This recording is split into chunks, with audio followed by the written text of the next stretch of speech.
तो सृष्टि उस बिल्डिंग से आ गई थी और आकर के जब वो सोई तो रात के 2:30 बजे या 2 बजे के आसपास जैन का कॉल आया। पहले तो 3 मिस्ड कॉल्स थी और इस बार सच में एक कॉल था।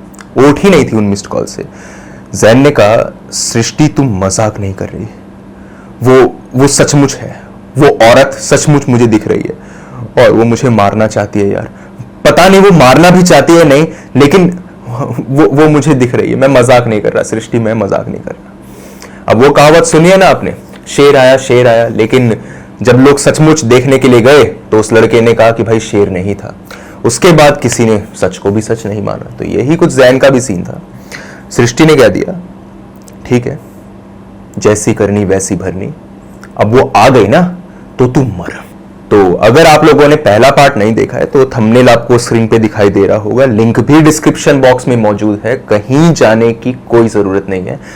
लिंक पे क्लिक कर देना, फर्स्ट पार्ट पर आप चले जाएंगे, उसे देख रखा है तो इस पार्ट को रिज्यूम करता हूं। वो जैन से यही बात कह रही थी कि जैसी करनी वैसी भरनी। इतने में जैन ने कहा, सृष्टि नहीं, वो मुझसे मेरी जान चाहती है। मुझे लग रहा था कि वो मुझे नहीं मारेगी, लेकिन वो मुझे मारने को कह रही है। मुझे बचा ले सृष्टि। मैंने अभी आकाश को भी कॉल किया, प्रज्ञा को भी कॉल किया, लेकिन यार वो फोन नहीं उठा रहे। प्लीज मुझे बचा ले सृष्टि, मैं मजाक नहीं कर रहा। एक बार को सृष्टि को लगा कि शायद ये मजाक ना कर रहा हो, क्योंकि सृष्टि के साथ भी ये चीजें हुई थी, तो वो समझ सकती थी कि ये मजाक नहीं है। एक बार को आकाश होता तो कंप्लीट इग्नोर कर देता, मगर सृष्टि ने फिर भी कहा, सच में ऐसा ही है। उसने कहा, हाँ मैं मजाक नहीं कर रहा, तू आजा प्लीज, मुझे बचा ले। देख मेरे घर का गेट जो है लॉक्ड है, बाहर से लॉक हो गया, किसने लॉक किया मुझे नहीं पता, प्लीज सृष्टि प्लीज बचा ले। सृष्टि ने कहा, घर का गेट लॉक है तो तेरे घर में चाबी होगी, उससे ताला खोल ले। मतलब तू मेरे को इतना बेवकूफ समझता है कि घर का गेट बाहर से अगर लॉक्ड है तो तू अंदर से चाबी घुमा करके नहीं खोल सकता। अगर तू मुझे ये कहता ना कि कुंडी लगी हुई है बाहर से तो मैं समझ जाती बात, मगर गेट लॉक है तो चाबी तेरे पास है, खोल लेना, क्या प्रॉब्लम है। इस सवाल का जवाब जैन पर नहीं था। जैन ने कहा, हाँ तू ठीक कह रही है, मैं खोलता हूं। वो इधर उधर भागा होगा, फोन पे भाग रहा था वो, कि इतने में उसने कहा, सृष्टि मुझे चाबी नहीं मिल रही, मुझे नहीं मिल रही चाबी, सृष्टि प्लीज मुझे बचा। सृष्टि ने फोन पे ताली बजाई, बहुत बढ़िया। मुझे लग ही रहा था कि तुझे चाबी नहीं मिलेगी या लाइट चली जाएगी या तेरा पैर फिसल जाएगा, फिर वो चुड़ैल आएगी और तुझे मार देगी। ऐसा ही तो होता है ना हॉरर फिल्मों के अंदर। अब आपको याद होगा फर्स्ट पार्ट में भी उन्होंने इसी तरीके से मजाक बनाई थी सृष्टि की, कि या तो तू ये बोलेगी कि मैंने तुम्हारा क्या बिगाड़ा है, या तू ये बोलेगी कि मुझे बख्श दो। इन्हीं बातों में से कुछ बोला था उसने भी, तो उसने भी इसी तरीके से ताना कस दिया। वो कह रहा है, नहीं सृष्टि, उस लड़की के खुले बाल हैं, बहुत अच्छी खुशबू आ रही है उसके जिस्म से, बहुत सुंदर है वो, और यकीन मान उसका चेहरा जो है उसको देख करके ये लग नहीं रहा कि वो मुझे मारना चाहती है।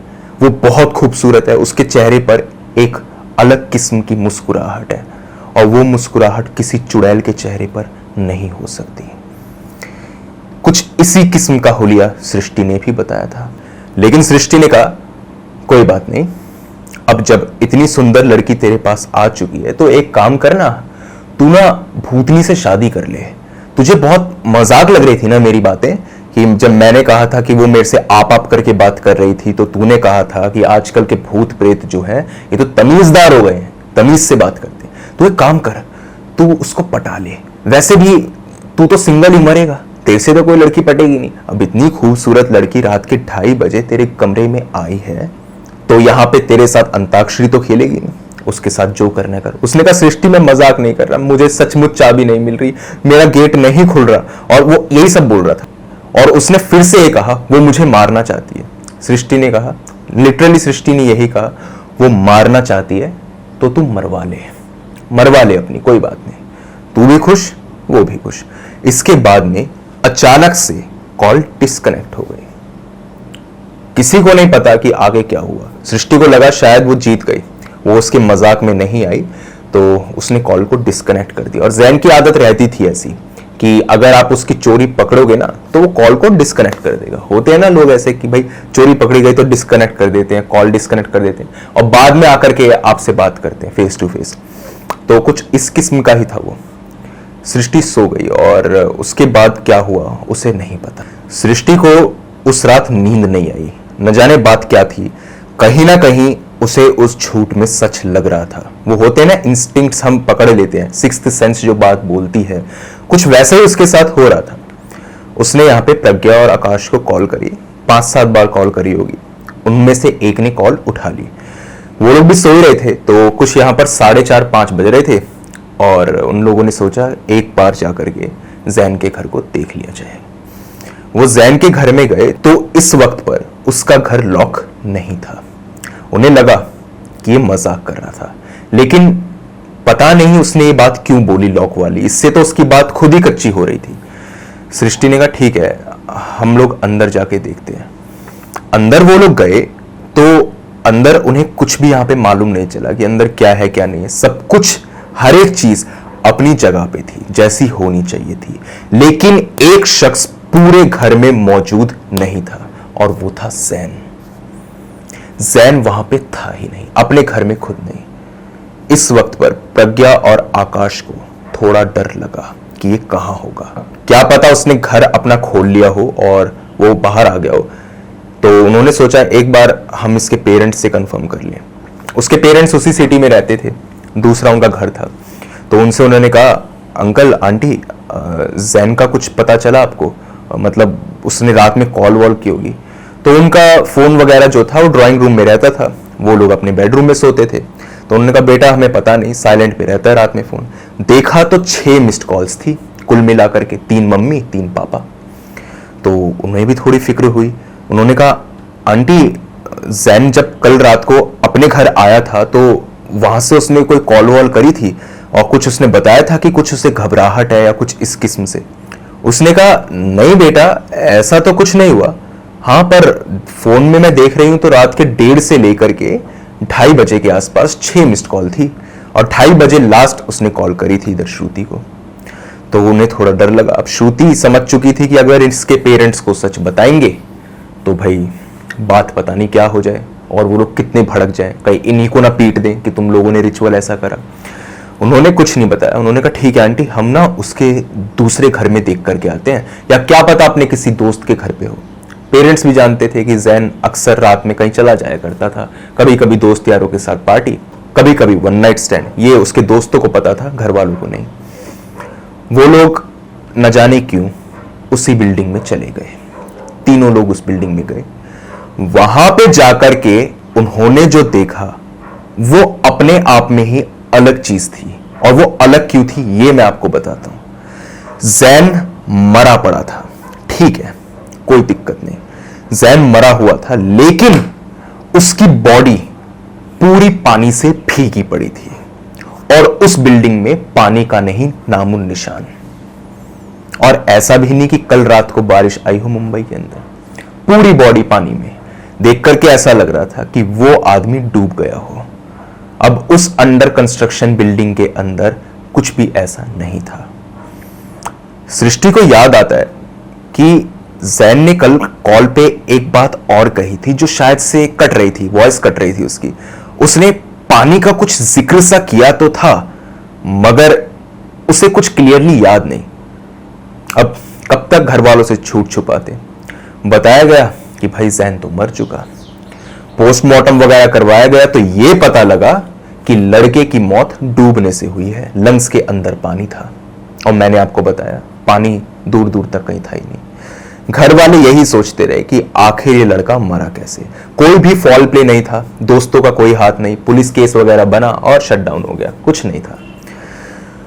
उसके लास्ट राइट्स परफॉर्म किए गए और इधर सृष्टि वापस आ गई।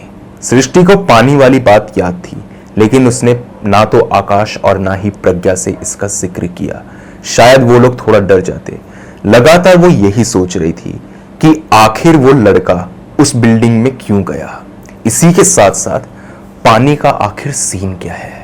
उसे कुछ नहीं पता था कि पानी से जैन को क्यों डर लगता है। ये सारी चीजें आपको आगे पता चलेंगी। और फर्स्ट पार्ट में इसका हिंट भी था कि तुम्हारा जो जो डर हो उसको याद करो।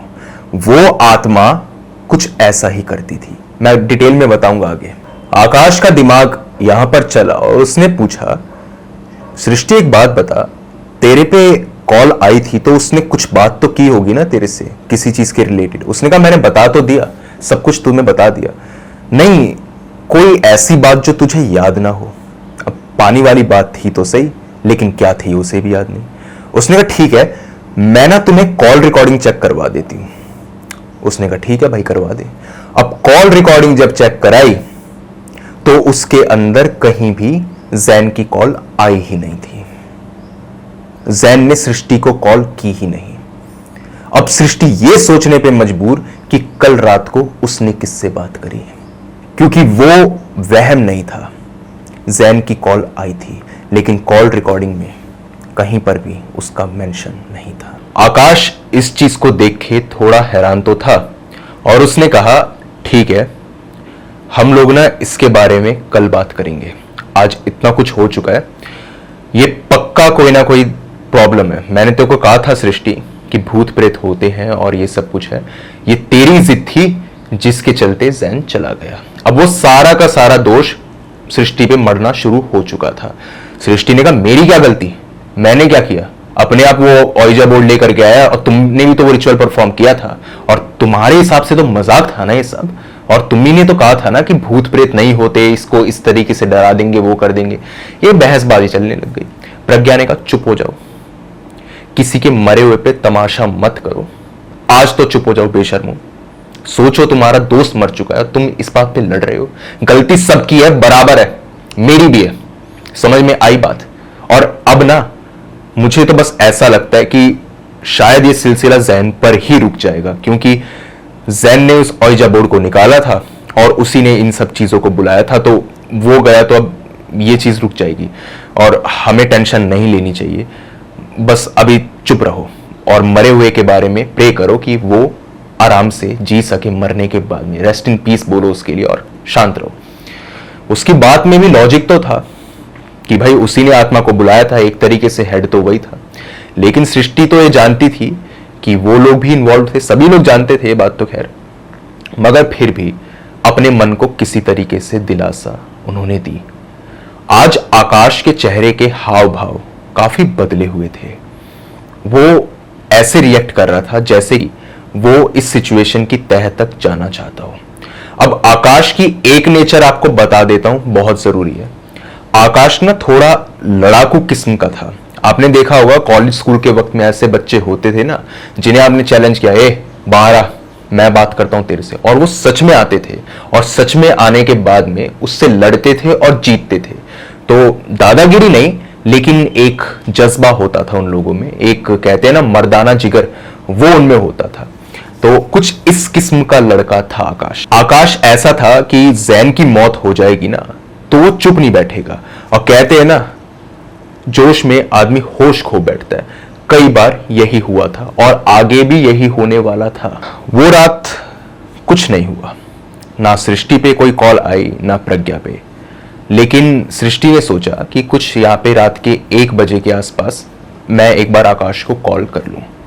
आकाश को कॉल की गई तो आकाश का फोन नॉट रीचेबल। प्रज्ञा को कॉल की गई कि आकाश तेरे साथ है, क्योंकि वो कई बार अपनी रातें एक साथ भी स्पेंड करते थे। तो प्रज्ञा ने कहा नहीं, और वो कुछ छुपा रही थी, उसकी बात से ये चीज मालूम चल रही थी। सृष्टि भाप गई इस चीज को। उसने कहा प्रज्ञा तू कुछ छुपा रही है, सच सच बता आकाश कहाँ है। उसने कहा मैं कह रही हूं ना मुझे नहीं पता, और उसने कॉल को डिस्कनेक्ट कर दिया। ठीक है भाई। अगले दिन सृष्टि उठी और वो आकाश के घर पे गई। आकाश अपनी फैमिली के साथ रहता था। उसने कहा आंटी आकाश है घर पे? उन्होंने कहा बेटा वो तो रात में ही गया था और तब से वो वापस नहीं आया। उन्होंने कहा आंटी कहाँ गया था?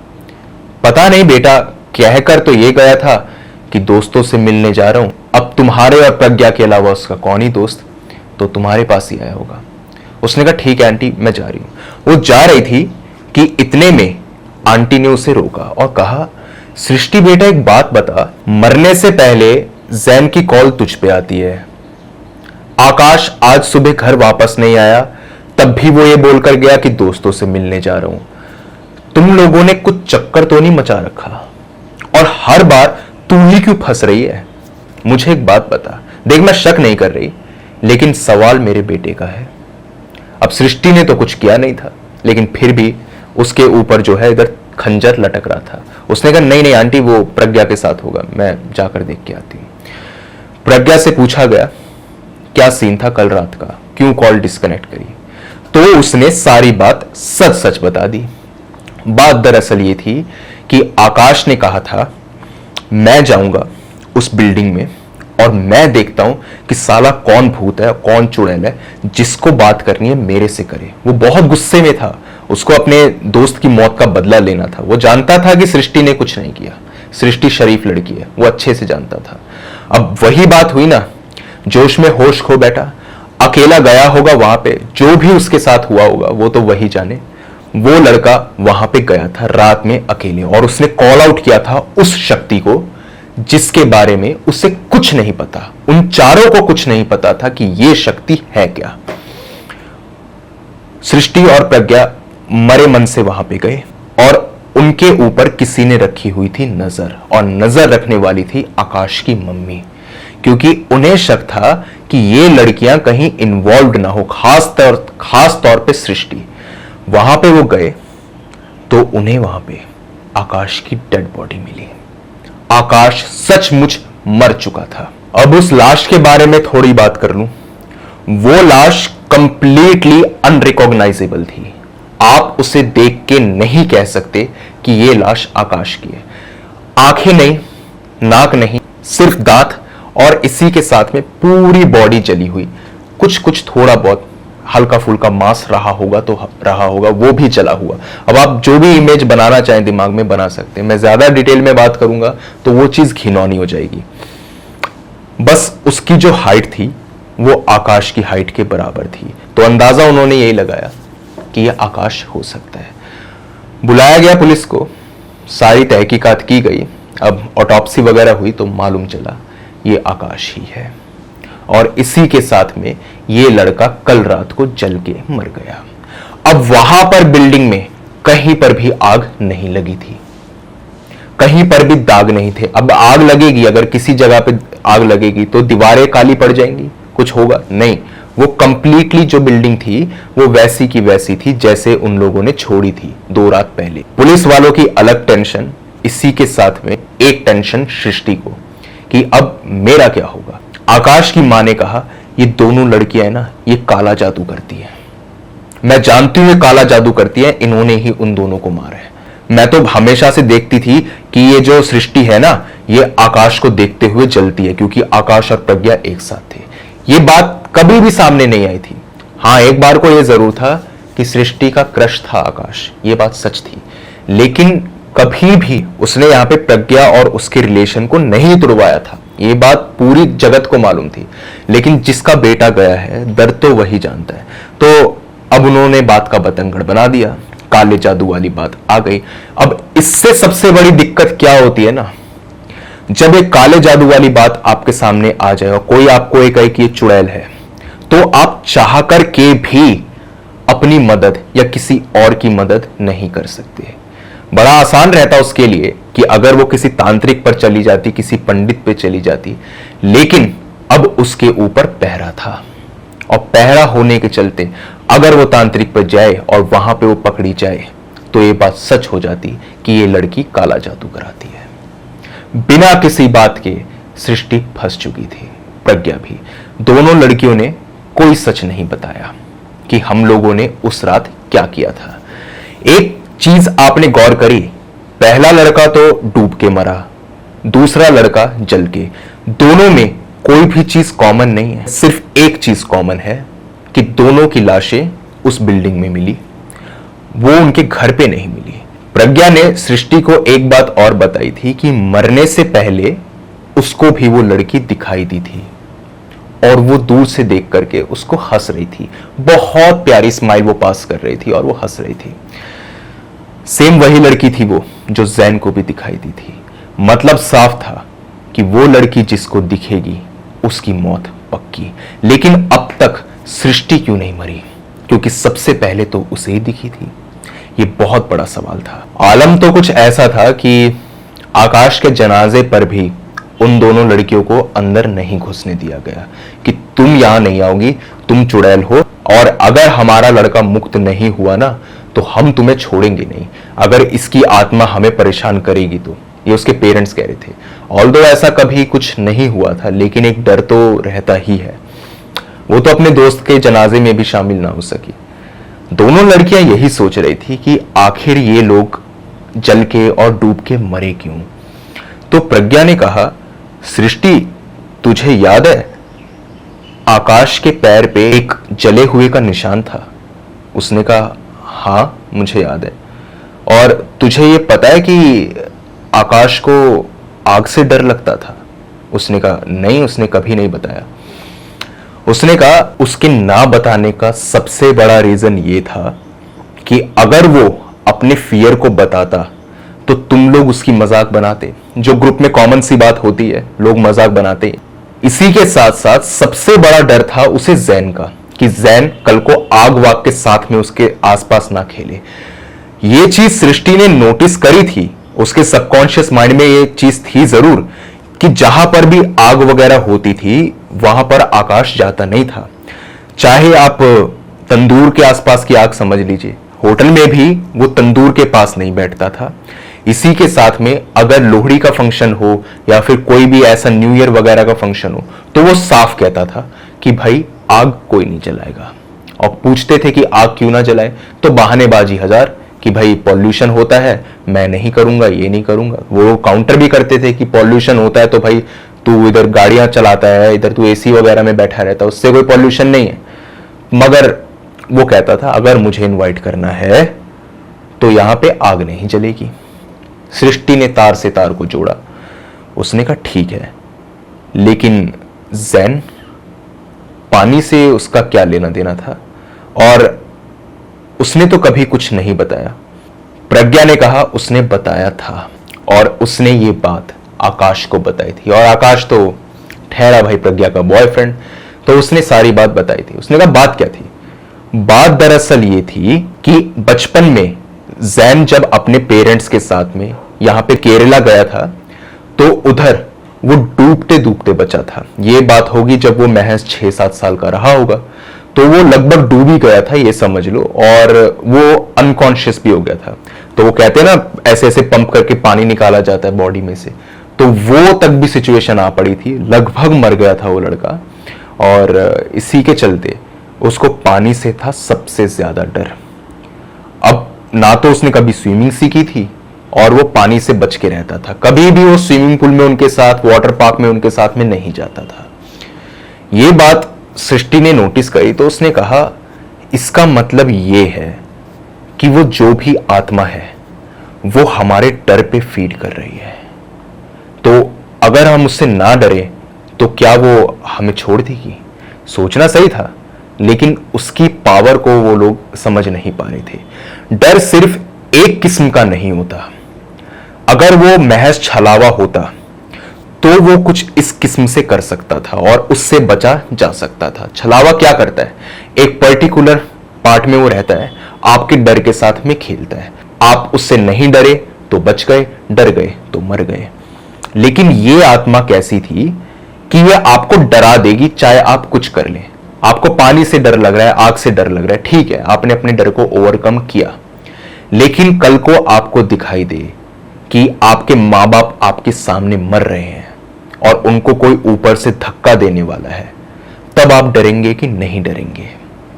ये चीज इन दोनों को नहीं पता थी। वो किसी भी तरीके से आपके ऊपर काबू कर लेगी। सृष्टि ने एक बात और सोची कि उसने मुझे कहा था, उस लड़की ने, कि तुम्हें जो चाहिए वो मैं तुम्हें दूंगी, लेकिन मुझे तुम्हारी जान चाहिए। आखिर उसने ये बात क्यों बोली कि वो मुझे सब कुछ देना चाहती है? मैंने तो उससे कुछ नहीं मांगा। क्या मैं इस काबिल हूं कि मैं उससे कुछ मांग सकती हूं? वो इसी उधेड़-बुन में थी, लेकिन इस बात का मतलब उसे समझ नहीं आ रहा था, और ना ही वो किसी तांत्रिक और अघोरी पर जा सकती थी। वो दोनों अपने घर की ओर जा रहे थे ये सब बातें करते हुए कि रास्ते में प्रज्ञा को एक खूबसूरत लड़की दिखाई दी। अब उसने सृष्टि से पूछ लिया, ये वही लड़की है क्या?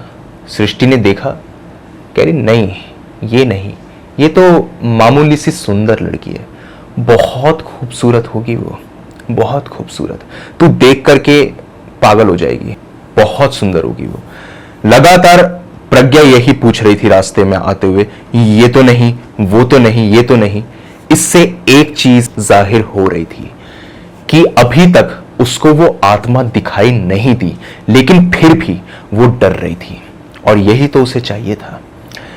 प्रज्ञा के कानों पे एक आवाज पड़ी, अगला नंबर तेरा है, बच सकती है तो बच ले। तुझे क्या लगता है ये लड़की ये बचाएगी तुझे? ये तो खुद मरने वाली है, ना ये बचा पाएगी, ना कोई साधु, ना कोई तांत्रिक, कोई नहीं। तू जिस पे जाएगी सिर्फ निराशा हाथ आएगी। सोचा तूने सही कि तू डर से इधर जीत जाएगी, लेकिन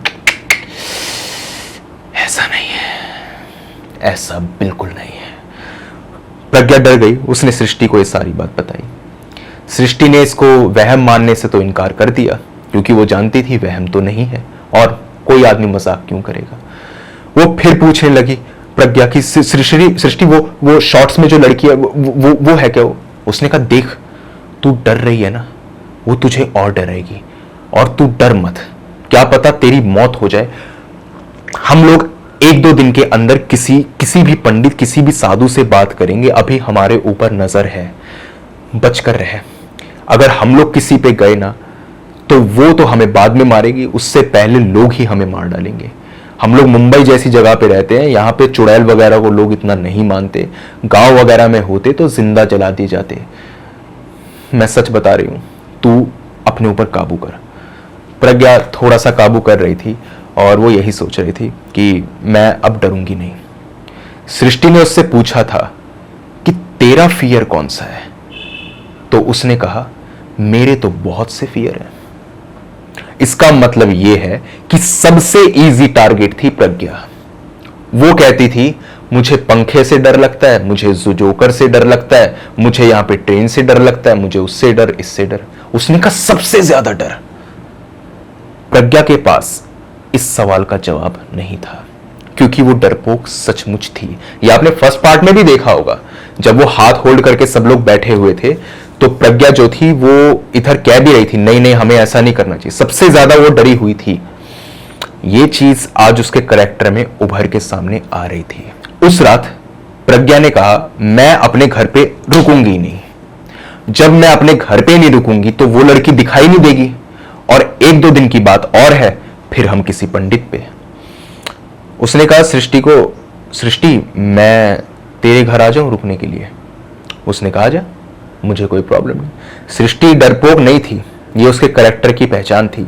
इतना कुछ होने के बावजूद भी वो लड़की ब्रेव थी, मर्दानी थी वो, ये बात बहुत बड़ी थी। वो अपने कमरे में बैठी रही, और सृष्टि यहां पे चाय वाय लेकर आई उसके लिए, और उससे बात ही कर रही थी कि थोड़ी देर के बाद में जब प्रज्ञा उठ के किचन की ओर जाने लगी, उसने यहां पर ट्रे गिरा दी। उसने कहा क्या हुआ, आखिर तू इतना डर क्यों गई, क्या हुआ? उसने कहा जोकर, मुझे जोकर दिखाई दे रहा है। उसने कहा जोकर दिखाई दे रहा है, कहां पे? उसने इशारा किया कांपती उंगली के साथ, वहां पे कुछ था ही नहीं। सृष्टि ने कहा काबू कर, काबू कर अपने ऊपर, डर मत। कह रही जब तेरे साथ होगा ना तब तुझे पता लगेगा तेरा डर क्या है।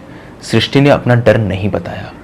इसी के साथ में उसे यहां पर ऐसा लगा कि कोई भागते हुए उसके ऊपर आ रहा है, प्रज्ञा के ऊपर, और उसको दबोचना चाहता है। जोकर ही उसके ऊपर ऐसे उसको दबोचना चाह रहा है, उसको ऐसा लग रहा था। सृष्टि ने पूछ ही लिया आखिर तेरे साथ हुआ क्या था? तो उसने डिटेल में बात बताई कि मेरी उम्र कुछ 5-6 साल की रही होगी। मैं मेले में गई थी, तो उधर वो होता है ना हॉन्टेड हाउस टाइप का, कभी कभी आपने देखा होगा कुछ मेलों में ऐसा होता है, तो वो था। उधर से आवाजें आ रही थी, और जब मैंने झांक करके अंदर देखा था तो मैंने देखा एक जोकर था जो यहां पे एक लाश को खा रहा था। ऑल्दो वो डमी ही था, वो इंसान था जो जोकर के रूप में था, और वो ऐसे लाश को इधर ऐसे कुछ खाने की कोशिश कर रहा होगा, क्योंकि उसका तो काम है डराना, वो यही कर रहा था। लेकिन एक 5 साल के बच्चे की साइकोलॉजी को समझिए, उसके ऊपर उस वक्त पर बहुत बुरा असर हुआ। और बचपन का डर और बचपन का ट्रॉमा जिंदगी भर साथ रहता है। इस बात को आप भी जानते हैं। आपके साथ में ही बचपन में ऐसा कुछ हुआ होगा, वैसे ना हुआ हो तो बहुत अच्छी बात। तो वो उसका डर था और उसने कहा वो जोकर यहां पे नाच रहा है। इसी के साथ में वो बोलते बोलते एकदम से रुक गई और उसका मुंह खुल गया। सृष्टि ने उसको झंझोड़ा, क्या हुआ प्रज्ञा, तू ठीक तो है? प्रज्ञा ने कहा वो आकाश की डेड बॉडी को खा रहा है, वो आकाश की डेड बॉडी को खा रहा है, वो आकाश को मार देगा। वो भागने लगी इधर से उधर कि इतने में उसके कानों पे एक आवाज पड़ी, प्रज्ञा के कानों पे, भागने का कोई फायदा नहीं प्रज्ञा, कोई फायदा नहीं, तू बच नहीं सकती, तू जो कर ले। सृष्टि का दिमाग दौड़ा। उसने कहा दोनों की मौत उसी बिल्डिंग में हुई थी, बस मुझे एक काम करना है। अगर मैं इस लड़की को उस बिल्डिंग में जाने से रोक लूं तो ये बच सकती है और 1-2 दिन के अंदर अंदर हम किसी यहां पे तांत्रिक वगैरह पर चले जाएंगे। सोचना बिल्कुल ठीक था, एकदम ठीक था। लेकिन मैंने कहा ना, डर सिर्फ एक ही चीज का नहीं होता। अभी सृष्टि ने इस डर को एक्सप्लोर नहीं किया था, वो बहुत बहादुर बन रही थी, अब तक सब कुछ ठीक था, लेकिन उसके साथ भी ऐसा कुछ होने वाला था। वो आत्मा या वो चीज जो भी थी वो आपको खींच करके लाएगी ही लाएगी उस जगह पे और आपको मारेगी। उसकी पावर या फिर कुछ भी कह सकते हैं, वो उस जगह से जुड़ी हुई थी। वो आपको डरा सकती थी बस, लेकिन अगर आप उस जगह पर चले गए तो मौत पक्की, फिर आप वहां से रिवर्स नहीं जा सकते। ये चीज सृष्टि को नहीं पता थी। तो इसके आगे जो हुआ वो मैं इस वीडियो के फाइनल पार्ट यानी कि कल आपको बताऊंगा कि वो आत्मा कौन सी थी, वो कोई काला जादू था या फिर किस किस्म की वो आत्मा थी, वो बिल्डिंग क्यों हॉन्टेड थी भी या नहीं थी, ये बहुत बड़ी बात है। हॉन्टेड थी भी या नहीं, ये जो मैंने बात बोली है ना, इसका राज कल खुलेगा। उस बिल्डिंग की दास्तां ही अलग है, जो आप सोच रहे हैं वो चीज ही अलग है। तो इसका राज भी मैं कल आपके सामने ओपन कर दूंगा। ये भी बताऊंगा कि प्रज्ञा और सृष्टि बच पाए कि नहीं बच पाए, उस आत्मा से कैसे टैकल किया गया, उसको मुक्ति दिलाई गई या नहीं दिलाई गई, आकाश और समीर जो है उनको मुक्ति अभी मिली है या नहीं मिली, वो दिख किसी को नहीं रहे, लेकिन ऐसा हो सकता है कि वो मुक्त ना हुए हों। इसका पता आपको कल चलेगा, तो कल तक का आप इंतजार कीजिए। और अगर आपके पास में भी कोई ऐसा ही हॉरर और क्रीपी इंसिडेंट है तो आप मेरे साथ शेयर कर सकते हैं मेरी जीमेल और इंस्टा आईडी पर। जीमेल आईडी ऊपर दिखाई दे रही होगी आपको और इंस्टा आईडी का लिंक डिस्क्रिप्शन बॉक्स में मौजूद है। पार्ट 1 का भी लिंक डिस्क्रिप्शन बॉक्स में मौजूद है, जाके देखिए उसे। और आप अपनी स्टोरीज को मुझे भेज सकते हैं। बस रिक्वेस्ट आपसे इतनी ही है कि जितना डिटेल में हो सके उतना डिटेल में भेजिए, ताकि उन इवेंट्स को मैं उसी तमीज के साथ में आपके सामने रख सकूं जिस तरीके से आपने उन्हें मेरे सामने रखा है। अगर टाइप करने में प्रॉब्लम है आपको तो वॉइस मैसेज के जरिए भी इंस्टा पे अपनी स्टोरी डीएम मुझे कर सकते हैं। बाकी आज की वीडियो के अंदर तो इतना ही था। अब मिलता हूं कल आपसे इस वीडियो के फाइनल पार्ट के साथ में। तब तक के लिए टेक केयर, गुड बाय।